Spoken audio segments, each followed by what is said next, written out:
이전까지는 하나님께서 우리에게 주신 그 구원은 미리 아시고 foreknow, 그 다음에 predestinate, 예정, 그 다음에 called, 부르심, 그 다음에 justified, 의롭다 하신, glorified, 이제 영화롭게 하신, 그런 5단계를 거쳐서 우리를 부르시는데, 가장 중요한 것은 foreknow, 미리 아셨다.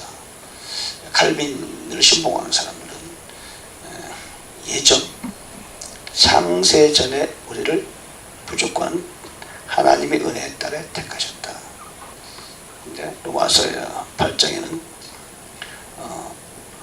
예정 전에 미리 아심이 있었다. 우리가 하나님을 안에 들어올 것을 미리 하셨다는, 나는 미리 하시는, 전지전능하시는 그분께서 예정이 무조건적인 선택이 아니라 예정, 아시고 예정하신 것이다. 칼빈이 틀린 거죠. 이게 500년 전에 칼빈이 제한족속지, 예수 그리스도께서 십자가에 죽으셨는데 온 인류를 위하여 죽으신 것이 아니고 택한 사람만을 위하여 죽으셨다라는 좀 이해하기 어려운 일이죠. 물론 예정교리가 성경의 일부 예정교리를 뒷받침할 수 있는 많은 구절이 있는 것처럼 보이지만, 그러나 성경 전체의 맥락으로 볼 때 제한적 속지, 무조건적인 선택, 불가항력적인 은혜, 이런 것들은 성경의 말씀을 많이 벗어난다. 이걸 알 수 있죠.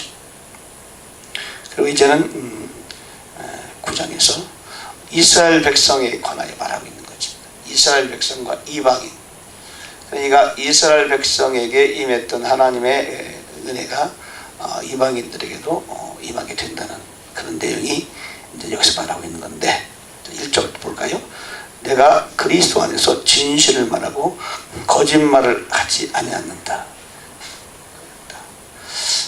내 양심도 성령님 안에서 내게 증언하거니와, 내게 근거진 마음에 그치지 않는 고통이 있는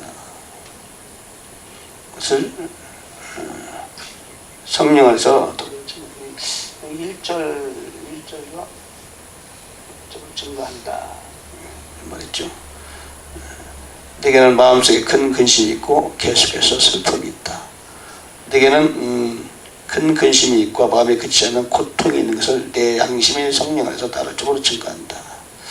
이 얘기가 무슨 얘기냐면, 사도 바울이 이스라엘 백성이잖아요.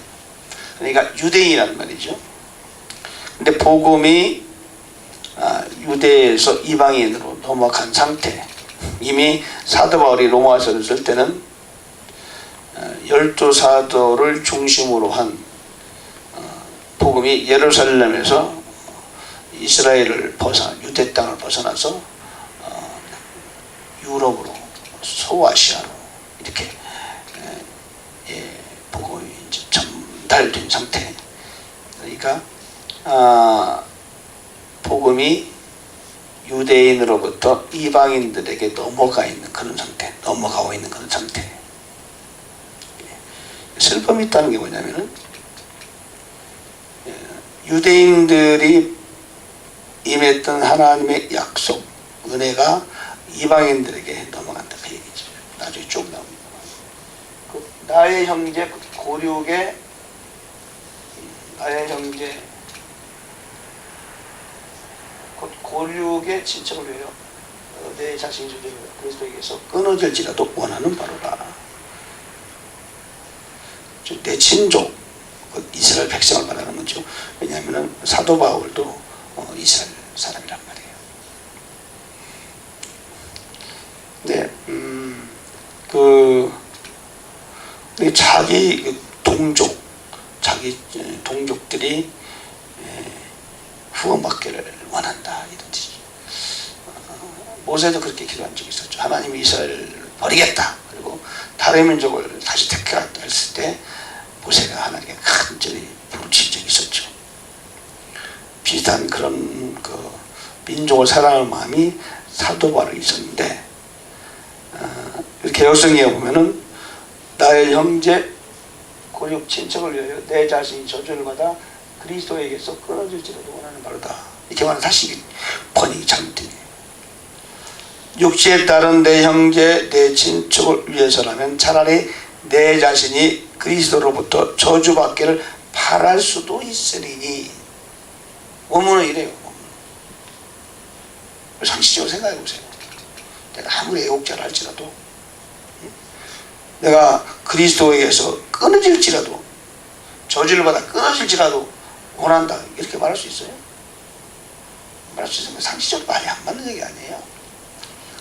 당신이 얼마나 나라를 사랑하고 민족을 사랑하는, 친척을 사랑하는, 친족을 사랑하는 그런 사람인지는 모르겠으나, 내가 저주를 받아 그리스도에게서 끊어질지라도 그들은 말이 될 수 있는 얘기예요? 말이 안 되잖아요. 복음적이지 않고 신학적이지 않아요. 차라리 내 자신이 그리스도로부터 저주받기를 바랄 수도 있으리니. 본문은 그렇단 말이에요. 자기의 동족들을 사랑하는, 지극히 사랑하는 그런 마음을 그렇게 표현한 것이지, 그리스도에게서 끊어질지라도 원하는 바로라, 이렇게 사도 바울은 말한 적이 없어요. 개혁성이 번역이 좀 과하게 잘못됩니다.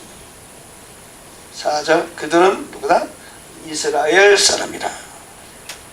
그들에게는 양자 삼으신 영광, 언약들, 율법을 주신 것, 그리고 섬김과 약속들이 섞여 있다.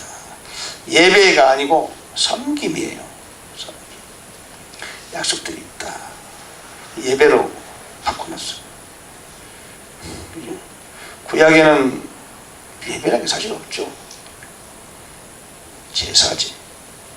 이스라엘에게는 그 예배라고 말할 수 없죠. 섬김, 하나님을 섬기는 것 말하는 거죠. 하나님을 섬기는, 수천 년 동안 하나님을 그들을 섬겨왔는 방법들이 구약에 기록되어 있고 약속들이 있었다. 맞죠? 이스라엘 사람들이 복을 받은 사람들이죠. 양자 삼으심과 영광과 언약과 율법을 그들이 받았고 하나님을 섬기는 그런 모든 내용들을 갖고 있고, 또 하나님께 그들에게 구약에 보면 수많은 약속들을 주셨잖아요. 그 약속에는 신약적인 내용도 포함되어 있고 메시아를 보낸다는 것도 다 있죠. 조상들도 그들의 것이요, 육신으로 하여금 그리스도께서도 그들에게서 나셨다. 그리스도는 누구시냐? 그분은 모든 것 위에 계시며 영원토록 찬송받으실 하나님이십니다. 이 말씀은 이제 여호와 증인이 이 말씀에 의해서 정지받을 수 있죠. 그들은 예수께서 피조물이라 그러잖아요. 근데 여기서는 뭐라고 그랬어요? 그리스도께서는 모든 만물 위에 계셔서 세세의 찬양을 받으실 하나님이시다. 여호와의 증인은 예수님은 피조물이다. 여기서는 그분은, 그리스도는, 그분은 하나님이시다. 여호와의 증인이 가장 싫어하는 구절이 이 구절입니다. 그분은 하나님이시다. 모든 것 위에 계시며 영원토록 찬송받으실 하나님이시다. 누가? 그리스도. 그리스도께서도 그들에게서 나셨으니 그분은 바로 하나님이시다.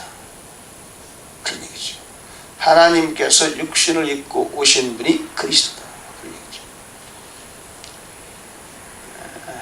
우리는 그리스도를 정확히 이해할 줄 알아야 돼요.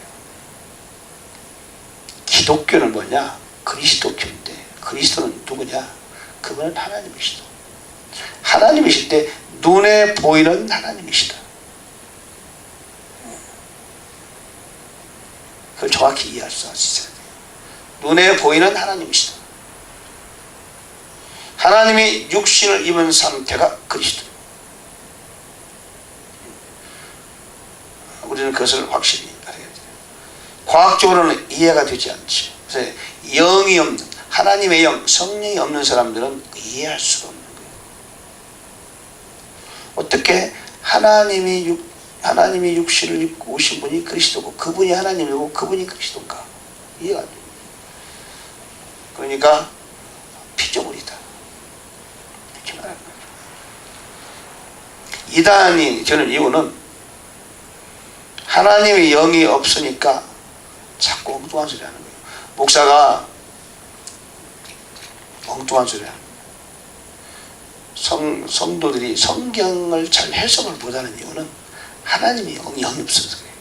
구약부터 신약까지 수많은 말씀들이 있는데 말씀들이 하나님의 영을 갖지 못한 사람들은 하나님의 영에 의해서 씌어진 성경을 이해가 안 돼요.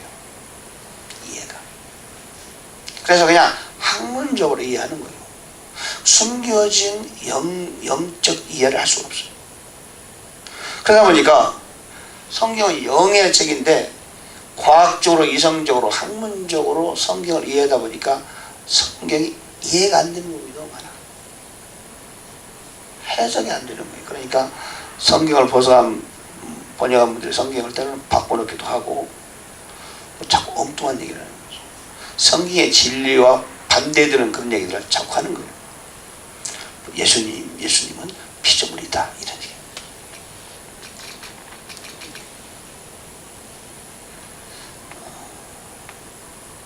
칼빈주의, 물론 칼빈이 그 얘기를 정확히 했는지 그건 잘 모르겠어요. 사실 칼빈 오데기리는 칼빈이 강력하게 부르짖던 것은 사실 아니고요. 그 후계자들이 정립한 것으로 보이는데 사람이 전적으로 타락했다. 전적으로 타락했다. 아무것도 할 수 없도록, 하나님도 예수도 선택할 수 없도록 완벽하게 타락했다. 그렇게 말해요. 그리고 두 번째는 무조건적인 선택이다. 하나님께서 조건 없이 선택했다. 아무런 조건 없이. 사람이 무엇을 하든 안 하든 관계없이 하나님은 무조건 너 선택했다. 불가항력적인 은혜. 사람이 거부할 수 없도록 하나님의 은혜를 베푸셨다. 이거 사람이 거부도 못해. 하나님 탁택해 하는데 나는 싫어요, 그렇게 할 수 없다는 거예요. 네 번째는 제한적 속죄. 아까도 얘기했지만 예수 그리스도께서 십자가 죽으셨는데 그 십자가의 죽으심은 택한 사람만을 위해서 죽으셨다. 나머지 다섯 번째는 성도의 견인. 하나님이 한 번 구원하셨으면 끝까지 붙들어 주신다. 그런 얘기죠. 근데 그와 유사한 구절들이, 그걸 뒷받침하는 구절들이 때로 있어요. 좀 있으면 나오지만 그것도. 그러나 로마서 8장 우리가 공부했을 때 보면은 그렇지 않잖아요.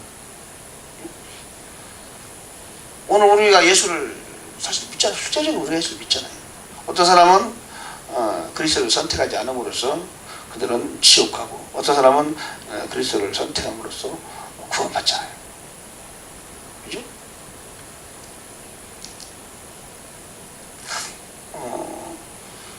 그런데 그거를 우리가 만약에 구원 안 받은 사람들이 아무런 항변을 하나님께 할 수 없도록 성경은 이렇게 말하고 있는데, 그러니까 우리가 그리스도를 선택할 수 있고 선택하지 않을 수도 있는 그런 여지는 남겨두셨다고 보는 거죠. 그렇잖아요. 또 원칙적으로 볼 때 또 선악과를 아담은 따먹을 수도 있고 안 따먹을 수도 있었잖아요. 그래 안 그래요? 하나님께서는 아담을 너도 따먹도록 선택했나? 그죠? 하나님께서 인간에게 타락 전이나 타락 후에도 어느 정도 뭔가를 남겨두셨다고 볼 수 있는 거죠. 그렇게 봐야 되는 거죠. 노아 송수 때도 하나님 심판하셨죠. 그들은 심판하도록 정해졌나요? 그대로 죄로 인해 하나님께서 심판하셨다고 말씀하셨잖아요. 노아는 의인이라서 하나님은 그를 구해 주셨다고 말씀하셨잖아요. 그것은 좀 무리한 구절이다. 오늘날 성경 해석가들은 칼빈의 교리가 너무 허점이 많다, 그렇게 말하는 사람들이 많이 있습니다. 신학자들 간에. 자, 그리스도의 6절. 하나님의 말씀이 폐허해진 것, 효력이 상실한 것 같지 아니하니 이는 이스라엘에서 난 자들이 다 이스라엘이 아니다. 또한 그들이 아브라함을 싫어하기 위해서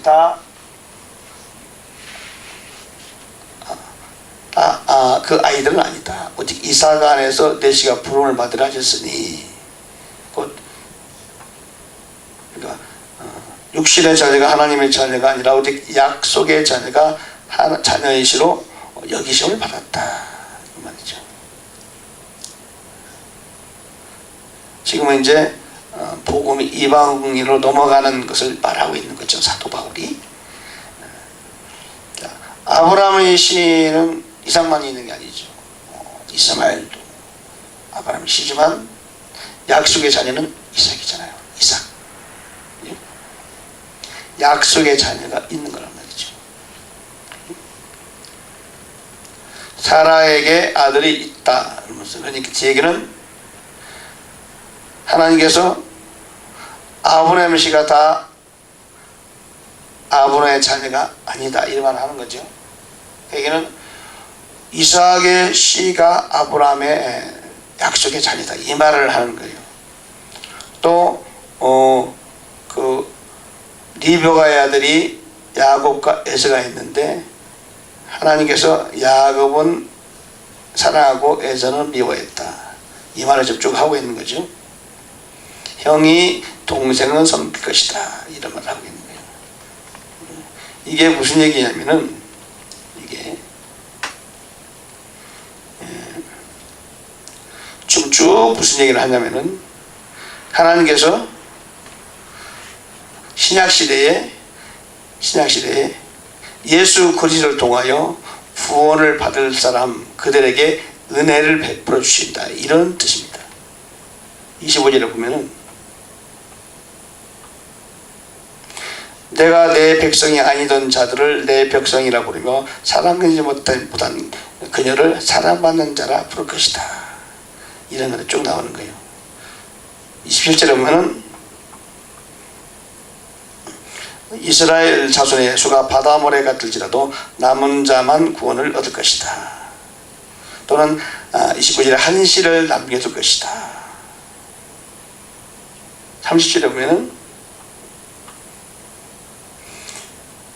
의를 좇지 아니한 이방인들이 의를 얻었으니 곧 믿음에서 나인 의이다. 31절은 의의 법을 쫓아간 이스라엘은 법에 이르지 못하였으니 어찌는 까닭이냐.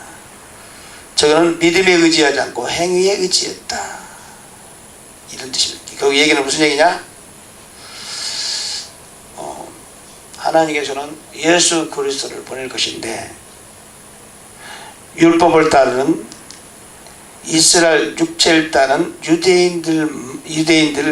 유대인들에게만 그들이 약속의 자녀가 아니고 믿음을 따른 믿음의 자녀들이 약속의 자녀다, 그런 얘기예요. 그걸 말하는 거예요. 유대인들 중에서도 믿음을 따르지 아니한 자들은 약속의 자녀가 아니다, 이걸 말하는 겁니다. 지금 31절에 보면 좀 나오잖아요. 의의 법을 따라간 이스라엘은 의의 법이 이르지 못하였다. 32절에 보면, 어찌 그러하뇨 이는 저희가 믿음에 의지하지 않고 행위에 의지함이라 부딪힐 돌에 부딪혔느니라. 그러니까 야곱과 에서와 또는 이스마엘과 이삭을 자꾸 갈라놓는 이유는 뭐냐? 자꾸 갈라놓는다. 하나님께 갈르는 이유는 행위를 따르지 않고 믿음을 따르는 그들이 약속의 자녀다, 이걸 말하고 싶어요. 그리고 아브라함도 구약이지만 구약의 사람이지만 그도 믿음을 가졌을 때 하나님께서 그를 의인이라 여겼다, 이걸 말하고 싶어요. 이걸 그러니까 복음의 하나님의 은혜가 구약에서 유대인들에게 쭉 임했다가 이방인으로 넘어갔는데, 그것은 벌써 구약시대부터 하나님이 예시하신 것이다. 이걸 말합니다. 예시하신 것이다. 그 예시한 구원의 방법은 뭐냐? 믿음이다. 믿음. 믿음이라는 것을 말하고 싶어요.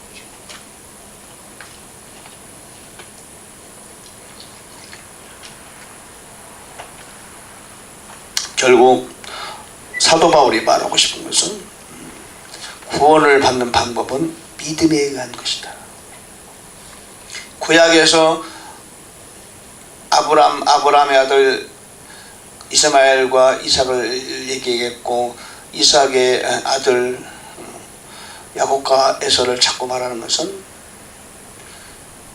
법을 따른 그런 자녀가 약속의 자녀가 아니라 믿음을 따른 그 자녀가 약속의 자녀다. 구약시대부터 이방인들에게 믿음을 통하여 예수 그리스도를 통하여 또 믿음을 통하여 구원받는 그것을 구약 때부터 예시해 놨다. 이런 뜻입니다. 그러니까 이스라엘 백성이 존재하는 이유는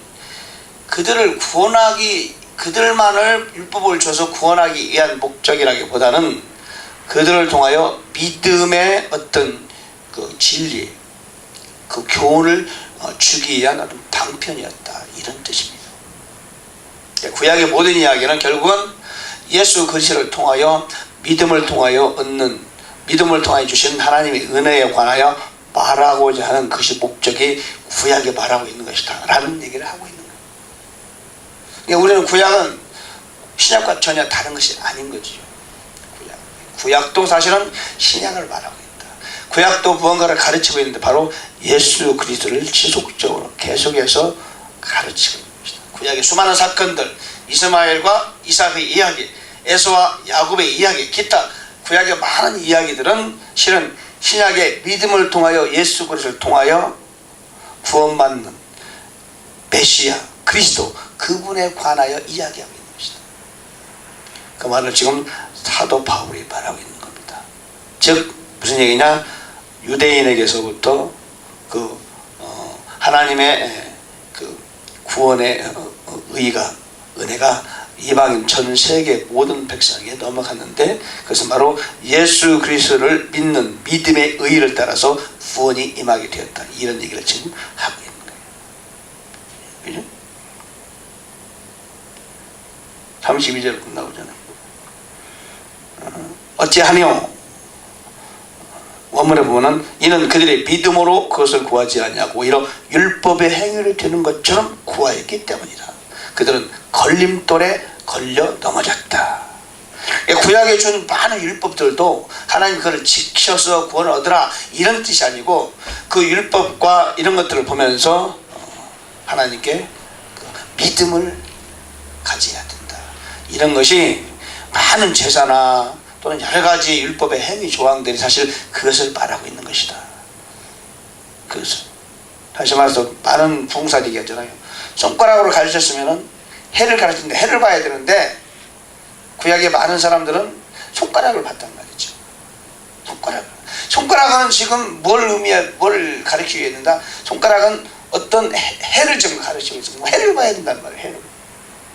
그 사람들은 근데 손가락을 봤다 그 말이에요. 구약은 뭔가를 가르치고 있는 손가락과 같은 것이다. 그러면 가르치고 있는 그 목표점을 봐야지 왜 손가락에 주목하느냐.